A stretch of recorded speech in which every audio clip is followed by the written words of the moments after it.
Hi. That voice made my insides clench, my nerves tense. Hi. I was quietly sitting and reading a book on the sofa, and now, Kat sat next to me. How scary. Why am I scared, you ask? Because Kat has schizophrenia, and she's probably relapsing again. Kat is the daughter of a distant relative of ours, but our families are close. Their family is the older sister, Aunt Megan, a widow, a doctor. Obie's younger sister, never married, and I don't even know what her profession is. And Kat is Aunt Megan's 24-year-old daughter. When Kat has aggravations, she takes turns loving and hating her aunt and her mother. At home, her aunt sits with her and watches her, but sometimes Kat manages to escape. And she comes to us in a robe or dress, in slippers, once in the full barefoot. Why? And this is the third twist. At such moments, she hates both her mother and aunt, and asks my mother, who is only 34 years old, to adopt her. Okay, if she comes on the weekend, then my parents make a quick call to Aunt Megan or Obie. They come over, give Kat a shot, and my dad drives them home. But it seems simple, a shot and that's it. It's simple when Kat reacts calmly to her family members, and in moments of aggression, my dad and neighbor, both tall and strong-bodied men, can't hold her back. Kat. If it weren't for the disease, she's tall, athletic. Looking at her, you'd think she was a swimmer or volleyball player. Because of her height and broad shoulders, she has the right large features, a mop of black curly hair and black bottomless eyes in which you can't even see the pupil. It's those eyes that scare me. They say the eyes are the mirror of the soul. I try not to look into Kat's eyes. There's nothing in them, no emotion. Her gaze is like a doll's, empty, heavy, and intense. I can feel that look now that she's sitting next to me. She's always drawn to me for some reason, even during calm periods. Yes, she is calm during these periods, even though she doesn't fully realize reality. But even in a room full of people, she sits down and stares blankly at me until her attention is diverted by someone else.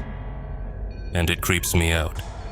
Imagine, here you are sitting in a room, a lot of relatives and friends, all discussing something, talking, drinking tea.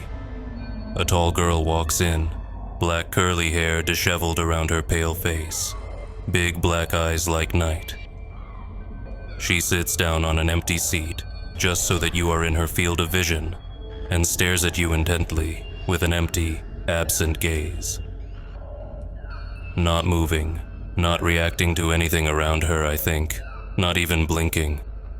Cozy, no, no, no, no, and no, especially when you're only 13 years old. And now, she's here on a weekday when it's just me and my 60-year-old grandmother. In such cases, Grandma calls her family and her dad to come right away. She tries to distract Kat by talking to me, but it doesn't work. Kat doesn't react. And me. I'm afraid to move, to say something unnecessary or not to say something. I don't know how she'll behave at any given moment. I try to calm myself down, reminding myself that people like Kat are very good at sensing the emotions of others. But how? How, tell me? Can you calm down if she always tries to sit close to me and stare at me uninterruptedly? What are you doing? Her voice is deep, steady, reading. You're an A student. Almost. I'm trying to keep my voice calm, not shaking, not giving away my fear. I'm an honors student. I graduated high school with a gold medal. We're alike. What's the answer to that? What do you mean, alike? I involuntarily looked at her. Why? She was smiling, but her eyes remained empty, like a mannequin with a painted smile. What is there inside those black bottomless eyes in which you can't even distinguish the pupil? Could a person's eyes be that color, and her black disheveled hair and pale face? Yes, we do. I had to agree. You're Kat and I'm Kat. I hate the name Kat. They never call me that. I'm Katerina. We're both good at school. She stopped talking. What is she thinking now? Staring at me. She could break my neck or my arm like a twig. Yes, we are, I repeated like a robot. I play the piano. I paused. Megan made me learn to play. But now I don't play. I don't want to. Yes, the piano was the reason Kat, you might say, became the way she was. She graduated from school with a gold medal and played the piano very well. After the exams, she and her class got together at someone's house. Some of the parents were there. Sort of a graduation party. And someone asked Kat to play. The piano was in the house. Kat's a beautiful girl, an honor student, a musician, an eligible bride. She was sitting in a beautiful summer dress, playing the piano. Someone's mother was carrying a kettle of boiling water at that moment and accidentally dropped the boiling water on her lap. It's horrible to even imagine. That's when Kat developed schizophrenia. Either the disease was deep inside, and this incident gave it an impetus, or Kat's psyche couldn't handle the shock and the pain. She was stuck in her 17 years in that time. She didn't realize that she was already 24 years old. And that's scary. So after saying the words about the piano, I looked at her. She was no longer smiling, but continued to stare at me.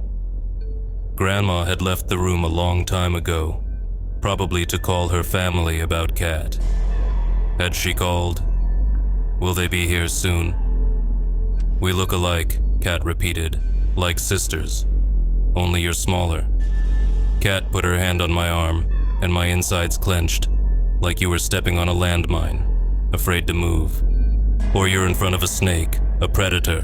One move, and you're dead. She ran her hand through my hair, and your hair's so smooth and beautiful. Your hair is beautiful too, I tried to placate her. Can you get your mom to adopt me? We could be real sisters. What am I supposed to say to that? Every word here could be a fatal mistake. And why do all my relatives often leave me alone with her? Even now, Grandma's missing. They always leave us alone together. Do they think I have a calming effect on her? Maybe so. She's never been aggressive towards me. But it doesn't make me feel any better. How long before someone shows up? My nerves were frayed, my muscles were stiff, and I tried not to move. Why does she keep coming onto me? I'm a teenager. But she thinks she's a teenager too. Of course she does. How can she socialize with adults if she thinks she's 17? Oh my God, come quickly. The main thing is not to show your fear. Try not to react at all. Laughter, joy can also make her mad. I'm thirsty, Kat. Are you thirsty? I slowly got up from the couch, poured myself some water from the carafe on the nightstand. At least somehow to distract myself, to stretch. Maybe she'll take her mind off me. No, I don't want to. She remained seated half-turned toward me, not even moving, and her gaze was still on me, unwavering. How creepy is that? I don't think it's as scary to meet a ghost as it is to meet those black, empty eyes. I sipped my drink, picked up my book, and sat a little farther away from her. She moved closer again. We look alike. Again. Oh, Kat, there you are. Talking to Katerina. It's finally her mom, Aunt Megan. But how will Kat react to her? What if she gets aggressive? But Kat didn't react, didn't even turn toward her. Aunt Megan went down the hall to the other room. Why did she leave and where to? Maybe to wait for her dad, or to talk to her grandmother. Is she suggesting that by her presence she might anger her daughter? I'm here. Kat's voice got lower. I'm about to get another shot. You're fine. You're not being injected. Why should I be stabbed? Kat leaned down to my ear. How did I manage not to twitch? And whispered, "She's not my mom. I hate her." She used to say that a lot during exacerbations. Well, Kat, she's your mom. She loves you. We're alike. Only you don't get injections. Because I sometimes realize that I'm not 17, and you. No. Kat, enough talking. Time to go to my room. Say goodbye to Katerina. Aunt Megan took Kat under her arm and led her down the hallway, probably to another room to get a shot. Halfway down, Kat turned to me. Bye. But shh. She put her finger to her lips. Whew, I feel better. I'm 13 years old. 13. I ran my hand through my hair. A scar. An old scar. School. Late. Roadway. Running. Car horn. Brake squeal. Bump. I'm 13 years old.